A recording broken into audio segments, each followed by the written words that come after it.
According to a recent study by Finance Buzz, over the past decade, fast food prices have skyrocketed between 40 and 100%, far outpacing inflation.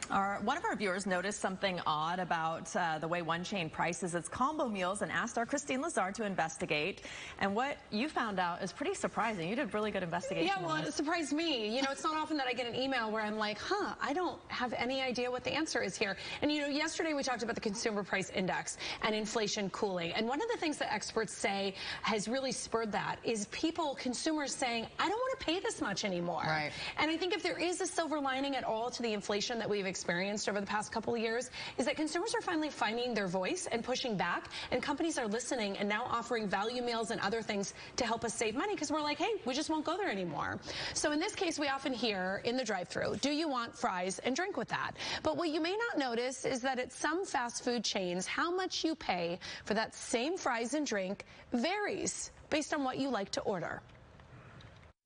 Bradley Muschakian lives a simple life in the high desert. He lives alone on a fixed income, and many days he turns to fast food restaurants for his meals.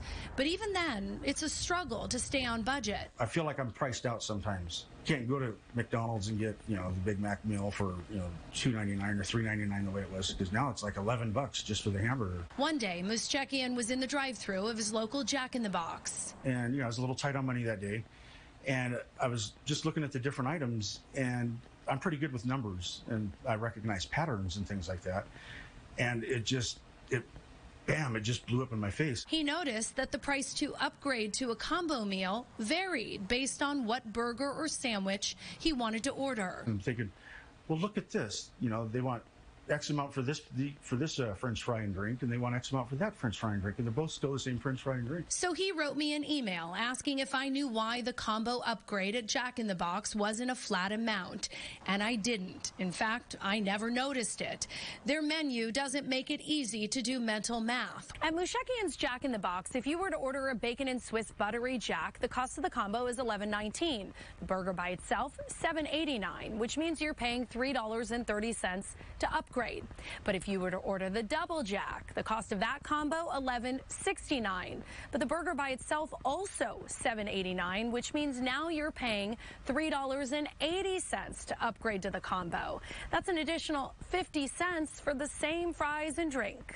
I suspect what they may be doing is they may be using some pricing algorithm, and this pricing algorithm is predicting that to achieve a certain level of, proportion of consumers upgrading to combo, this is what the price should be. Shubhranshu Singh is a professor of marketing at Johns Hopkins and an expert on fast food pricing.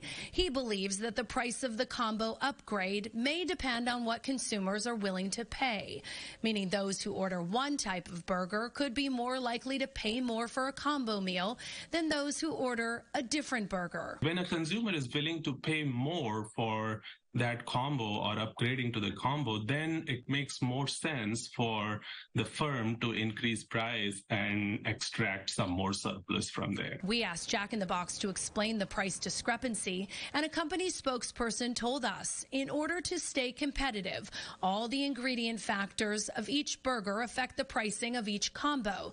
Due to this, the percentage discount on combos is going to vary per product. But when I asked why the fast food chain doesn't charge a standard amount for a fries and drink upgrade, the spokesperson did not reply, despite repeated emails. I would like to see a little bit more fairness, and just some consistency across the menu at least. Jack in the Box isn't the only fast food eatery to charge different amounts for the same fries and drink. McDonald's does it too.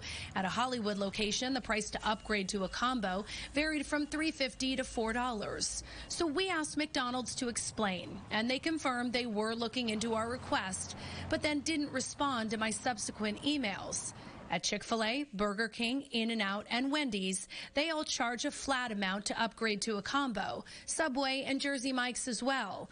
Professor Singh says there's a reason most fast food restaurants stick to less confusing pricing, and that's because it can lead to backlash. Like how Muschakian was so frustrated, he wrote us that email that called Jack in the Box pricing a pile of BS. There is also some sense of fairness involved, because when consumers see that the cost of providing the product is exactly the same, but prices are somewhat different depending on what I'm buying, then they may feel that they're not being fairly treated compared to someone who's buying another burger. As for Moosechekian, he still goes to his local Jack in the Box, but he's still miffed about their pricing. I'll survive with it. It's just... We can all relate. Right? Moosechekian claims when he asked his local store manager about the price differences, he says even she didn't realize the combo price varied based on the product. And he says now that he's aware, he's actually left the state and noticed that they also do that pricing at Jack in the Boxes outside of California. So I'm not suggesting anybody goes in with their calculator because it is hard to do that math. But at the same time, we as consumers just have to be aware. So if you don't want to pay varying amounts for the fries and drink, pick a restaurant that doesn't do that. And then it sends a message to those that do that, hey, we as the consumer, we don't like it. It feels a little tricky. And I feel like sometimes combo meals, you don't necessarily want everything in the combo meal, but you're like, yeah, I want 2 of the 3 things. You might as well make it that. Now, I did price it out because I was curious. Well, is it cheaper then to do it a la carte and order your fries and drinks separately from the sandwich? No, they usually figure that out. You still get a better deal with the combo, but it does miff you. You're like, wait, why if my friend likes one thing, they get a cheaper combo meal than me? I think we are entering the era where consumers are finding their voice, and I'm here for it. And it's the thing we always talk about, which is transparency. Yes. Yes, we'll pay more, but just be upfront with us. Don't try to deceive us. Tell me my chicken's going to be $1 more. Yeah. Right. Yep, that's that fair pricing that they're trying to do. Christine, thank you.